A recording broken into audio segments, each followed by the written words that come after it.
Uma recente pesquisa realizada pelo Fórum Brasileiro de Segurança Pública, divulgada esta semana, aponta que o Brasil está diante de um crescimento de violência contra a mulher. O estudo revela que 1 a cada 3 mulheres brasileiras com mais de 16 anos já sofreu violência física ou sexual de parceiro ou ex-parceiro. Houve um aumento em todas as modalidades de violência contra a mulher, em todas as classes sociais, raças e etnias. Esse é o assunto do nosso Papo de Quinta.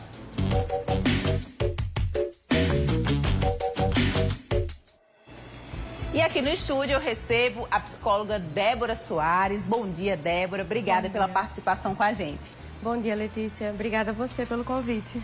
Débora, um assunto, muito sério, violência contra a mulher. A gente tem visto crescimento aí, como eu acabei de trazer nos dados. Eu queria que você falasse um pouco, Débora, como isso afeta, a mulher, a autoestima, como isso afeta o psicológico da mulher. Letícia, afeta em todas as áreas. Infelizmente, eu tenho lidado com alguns casos no consultório desde o início da minha carreira, porque, infelizmente, como você acabou de falar, são muitas mulheres que passam por isso. E isso são os que a gente, os indícios, os números que a gente tem acesso, porque muitas mulheres também não denunciam a violência que elas sofrem. E isso afeta todas as áreas, psicológica, física. A gente vê muitas mulheres sofrendo de transtorno de estresse pós-traumático e em que elas têm dificuldade, inclusive, de entrar em novas relações, justamente por conta da violência que elas sofreram nas relações anteriores. Então, afeta não apenas todas as áreas, mas como também afeta a mulher no restante da sua vida, infelizmente. E isso, afeta não só a mulher, mas se ela tiver filhos, por exemplo, a criança, ela se encontra num ciclo ali em que acaba absorvendo toda essa dor que essa mulher passa, Com certeza. Claro que a gente tenta poupar os filhos, quando essas coisas acontecem, assim, não é indicado de forma alguma que a gente fale para as crianças sobre a violência que aquela mãe sofreu, claro. Claro que aquela menina, principalmente, ela precisa ter o conhecimento do risco que ela sofre em algum momento da vida dela. Você trouxe uma pesquisa trazendo sobre mulheres a partir de 16 anos. Então, claro, elas precisam ser informadas, mas não de que aquela mãe sofreu uma violência por parte daquele pai, sabe? Porque isso não é bom para a cabeça, o psicológico da criança, porque ela pode... O pai dela pode ser um péssimo marido, mas ele pode ser um bom pai. Mas sim, a criança ela absorve, porque a mãe ela vai estar tensa, a mãe ela vai estar preocupada, ela não vai querer estar em contato com o pai daquela criança, por motivos óbvios. E a criança ela vai sentir, ela vai perceber que existe uma tensão naquele ambiente. E isso também precisa ser bem tratado. Com certeza. Eu queria que você falasse também, Débora, sobre as modalidades, os tipos de violência, porque é importante a gente destacar, porque muitas pessoas, até mesmo a própria mulher, acha que só existe violência física, ou sexual. Mas existem outros tipos de violência também, Isso. Geralmente, inclusive, a violência física, antes de acontecer, acontece a violência psicológica, em que existem as ameaças, existem as humilhações, tipo, ninguém vai querer você, você vai sair com essa roupa? Não, eu acho que essa roupa não tá legal, todo mundo vai ver você vai chamar a atenção de todo mundo. Existe a violência psicológica, a violência física, existe a violência patrimonial, em que o parceiro, ele exige que a mulher gaste seu salário, o dinheiro que ela tem, com coisas para ele, e ele começa a manipular para que a mulher ela comece a investir cada vez, gastar mais dinheiro com ele, forçadamente, E dentro dessa violência patrimonial a gente também vê a violência psicológica, em que existe toda essa manipulação, esse calculismo. Então, são coisas que são muito veladas, sabe, Letícia? E, infelizmente, muitas mulheres, elas negam esses fatos por N motivos, Às vezes elas se culpam, elas acham que elas fizeram alguma coisa de errado. Aquele parceiro, ele diz que ele vai mudar, que ele se arrependeu, que nunca mais isso vai acontecer, que é o que a gente chama da fase da lua de mel, E por isso, e também o medo que elas têm, de sofrer uma violência ainda mais grave, de sofrer a perda dos próprios filhos no meio de todo esse processo. Então, existem várias coisas aí no meio de todo esse processo que a mulher vive dentro da violência. E além disso, Débora, a violência, né, ela não tem classe social, né? Não tem etnia, não tem raça. Recentemente, a gente teve um triste caso, né, da Ana Hickman, a apresentadora aqui da Record, que ela se posicionou sobre isso, né? O caso veio à tona, todo mundo comentou nas redes sociais, né? E vale lembrar que a mulher, ela não tem culpa, né, do que acontece. E a gente vai ver a fala da Ana Hickman agora para a gente comentar a respeito. Eu queria aproveitar agora e agradecer o carinho e o apoio de todo mundo. Está sendo um momento difícil para mim, para o meu filho, para minha família, mas eu ainda não estou pronta para falar a respeito. E assim que eu estiver pronta, estiver um pouco mais forte, eu prometo trazer tudo aquilo que está aqui, ó, dentro do meu coração. De verdade, como eu sempre fui com todos. Um beijo grande e a gente se encontra amanhã aqui no programa. Obrigada a todos.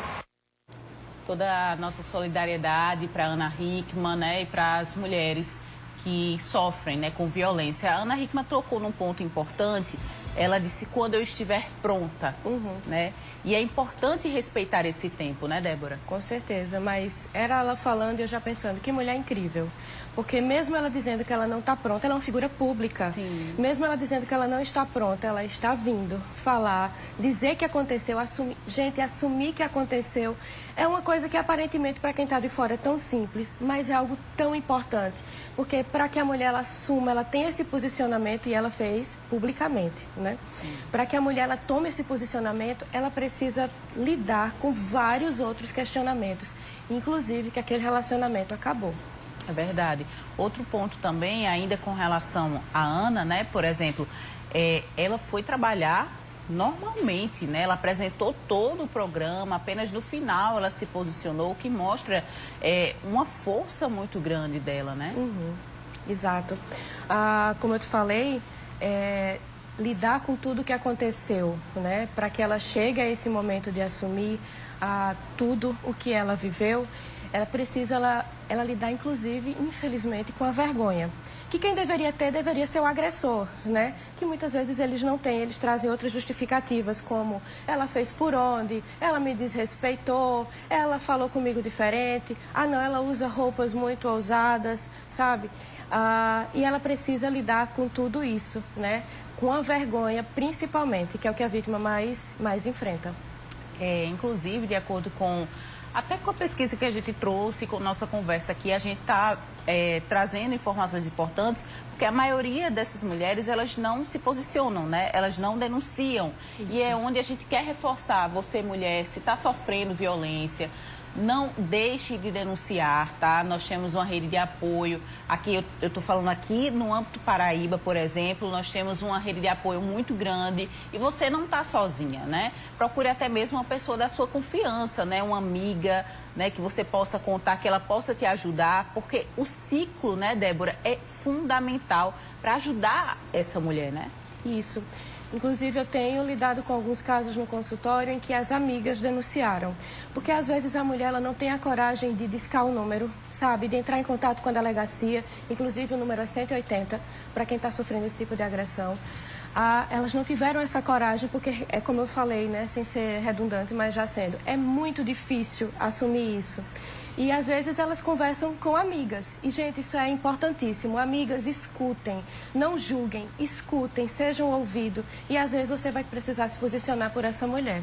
Com certeza. Até um dado interessante para você aí de casa saber, escolas da Paraíba, elas vão incluir o tema de prevenção da violência contra a mulher no currículo, né?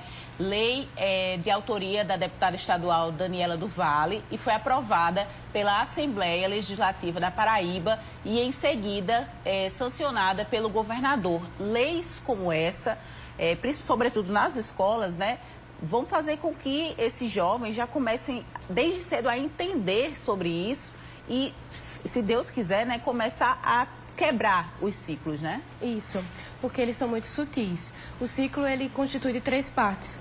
A primeira parte, que é a fase da tensão, em que existem os acessos de raiva, em que o parceiro, ele grita, às vezes ele humilha, ele traz ameaças, destrói coisas dentro de casa.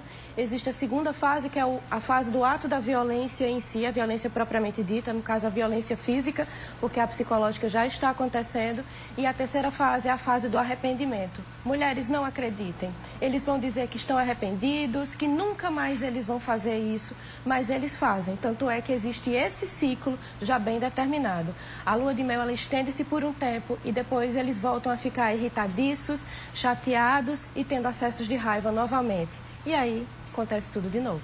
Com certeza. Débora, eu vou dar uma pequena pausa na nossa entrevista. A gente vai rapidinho interagir nas redes sociais e eu volto a conversar com a sobre o assunto, tá?